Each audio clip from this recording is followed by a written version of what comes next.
Parliament ఎన్నికల వేళ వరంగల్ కాంగ్రెస్లో గ్రూప్ వర్క్ కాకరేపుతోంది. ఏకంగా రాష్ట్ర మంత్రి అధికార పార్టీ ఎమ్మెల్యే మధ్య డైలాగ్స్ వార్ నడుస్తోంది.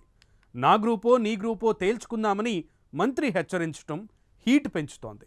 పార్టీలో చేరికల విషయంలో వరంగల్ జిల్లాకు చెందిన మంత్రి కొండా సురేఖ, పరకాల ఎమ్మెల్యే రేవూరి ప్రకాష్ రెడ్డి మధ్య వాగ్వాదం జరిగింది. ఈ ఇద్దరి మధ్య ఫోన్ సంభాషణ సోషల్ మీడియాలో వైరల్ కావడం తీవ్ర చర్చనీయాంశమైంది. దీంతో పార్లమెంట్ ఎన్నికల వేళ వరంగల్ కాంగ్రెస్ కుమ్ములాటలు మరోసారి వీధిన పడ్డాయి. మరి ఎన్నికలపై ఈ వ్యవహారం ప్రభావం చూపుతుందా?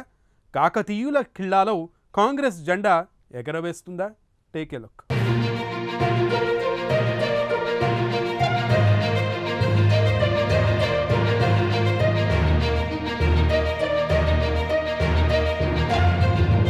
పార్లమెంట్ ఎన్నికల్లో బంపర్ మెజారిటీ తీసుకొస్తామని బీరాలు పలికిన ఉమ్మడి వరంగల్ కాంగ్రెస్ నేతలు వర్గ విభేదాలతో వీధిన పడుతున్నారు. కొత్త పాత నేతల మధ్య సమన్వయ లోపంతో ఏకంగా తన్నుకునే స్థితికి చేరుతోంది వ్యవహారం. 15 రోజుల క్రితం పరకాలలో జరిగిన కాంగ్రెస్ కార్యకర్తల సన్నాహక సమావేశం రచ్చరచ్చగా మారి ఏకంగా ఒక వర్గం నిరసనకు దిగే స్థితికి చేరుకుంది. చివరికి పోలీసులు ఓ వర్గాన్ని అదుపులోకి తీసుకోవలసి వచ్చింది. పరకాల ఎమ్మెల్యే రేవూరి ప్రకాష్ రెడ్డి ఆధ్వర్యంలో జరిగిన సమావేశానికి మంత్రి కొండా సురేఖను ఆహ్వానించకపోవడంతో భగ్గుమన్నారు ఆమె వర్గీయులు. వరంగల్ పార్లమెంటు నియోజకవర్గ ఇన్ఛార్జ్ రేవూరి ప్రకాష్ రెడ్డి తన వర్గాన్ని మాత్రమే ప్రోత్సహిస్తూ కొండా వర్గీయులను అణగదొక్కుతున్నారని ఆగ్రహం వ్యక్తం చేశారు. పరిస్థితి ఉద్రిక్తంగా మారడంతో మంత్రి సురేఖ వర్గీయులను పోలీసులు అదుపులోకి తీసుకున్నారు. దీంతో మరింత ఆగ్రహంతో ఊగిపోయిన కొండా వర్గీయులు కొందరు రోడ్డెక్కి ధర్నా చేశారు.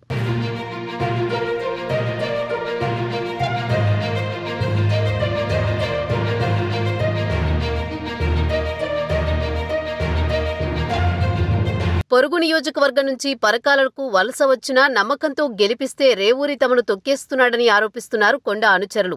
కార్యకర్తలు కొట్టుకోవడం సంగతి అలా ఉంచితే ఈ ఘటన ఇద్దరు నాయకుల మధ్య ఉన్న కోల్డ్ వార్ని బయటపెట్టిందని అంటున్నారు పరిశీలకులు. ఈ వివాదం మరింత ముదిరి ఇప్పుడు ఆడియో టేపులు బయట పెట్టుకునే దాకా వెళ్లింది. ఇద్దరు నేతలు వార్నింగ్స్ ఇచ్చుకునే స్థాయికి వెళ్లారంటూ ఓ ఆడియో సోషల్ మీడియాలో సర్క్యులేట్ అవుతోంది. కాంగ్రెస్ పార్టీలో చేరికల విషయమై కొండా రేవూరి మధ్య జరిగిన వాగ్వాదం ఉమ్మడి వరంగల్ జిల్లాలో తీవ్ర చర్చనీయాంశమైంది. రాంపురం గ్రామానికి చెందిన కాంగ్రెస్ పార్టీ మాజీ మండల అధ్యక్షుడు రెడం భరత్ అసెంబ్లీ ఎన్నికలకు ముందు కాంగ్రెస్ను వీడి బీఆర్ఎస్లో చేరారు. గతంలో కొండా దంపతులకు ముఖ్య అనుచరుడిగా ఉన్న భరత్ ఎన్నికల తర్వాత తిరిగి కొండా సమక్షంలో కాంగ్రెస్లో చేరారు. ఆయన చేరిక పట్ల రేవూరి అసంతృప్తితో ఉన్నారని ఆడియో ద్వారా బయటపడింది. భరత్ విషయంలోనే ఇద్దరు నేతల మధ్య తీవ్రస్థాయిలో మాటలు జరిగినట్టు స్పష్టం చేస్తోంది ఆ ఆడియో. ఒక దశలో కొండా సురేఖ వాయిస్ వార్నింగ్ ఇచ్చేలా మారిపోవడంతో ధమ్కీ ఇస్తున్నావా అని రేవూరి ప్రకాష్ రెడ్డి అడగడాన్ని బట్టి వాళ్ళిద్దరి మధ్య ఆధిపత్య పోరు ఏ రేంజ్లో ఉందో అర్థం చేసుకోవచ్చంటున్నారు పరిశీలకులు.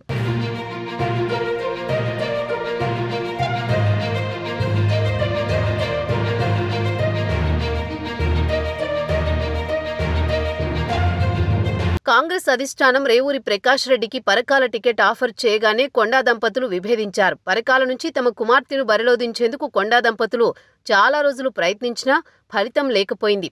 పరకాలలో పట్టున్న కొండా దంపతులు రేవూరికి సహకరించాలని కూడా సూచించారు పార్టీ పెద్దలు. దాన్ని ఆసరా చేసుకుని వారు ఆయన మీద పెత్తనం చేసే ప్రయత్నం జరిగిందన్న విమర్శలున్నాయి. అలాగే ఎన్నికల్లో గెలిచాక మేమే గెలిపించామని చాలా చోట్ల కొండా దంపతులు చెప్పడంతో మొదలైన విభేదాలు నెమ్మదిగా పెరుగుతున్నాయి.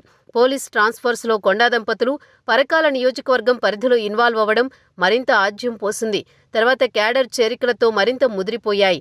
పార్లమెంట్ ఎన్నికల బాధ్యతలు కూడా మొదట కొండా సురేఖకి ఇస్తారని అందరూ భావించారు. కానీ అనూహ్యంగా రేవూరి ప్రకాష్ రెడ్డికి ఇవ్వడం కూడా విభేదాలు పెరగడానికి మరో కారణమంటున్నారు. ఎవరికి వారు తగ్గేదేలే అనడంతో లోక్సభ ఎన్నికల ముంగిట్లో ఇది ఎట్నుంచి ఎటుపోతుందోనన్న ఆందోళన పెరుగుతోంది క్యాడర్కు. మరోవైపు నాయకులు ఇద్దరు పర్సనల్ ఫోన్లలో మాట్లాడుకున్న ఆ సంభాషణ ఎలా బయటికి వచ్చింది, దానివల్ల లాభం ఎవరికి అన్న చర్చ సైతం మొదలైంది. మొత్తంగా ఈ పరిణామాలు ఎట్నుంచి ఎటు దారి తీస్తాయోనన్న ఆందోళన మాత్రం క్యాడర్లో ఉంది.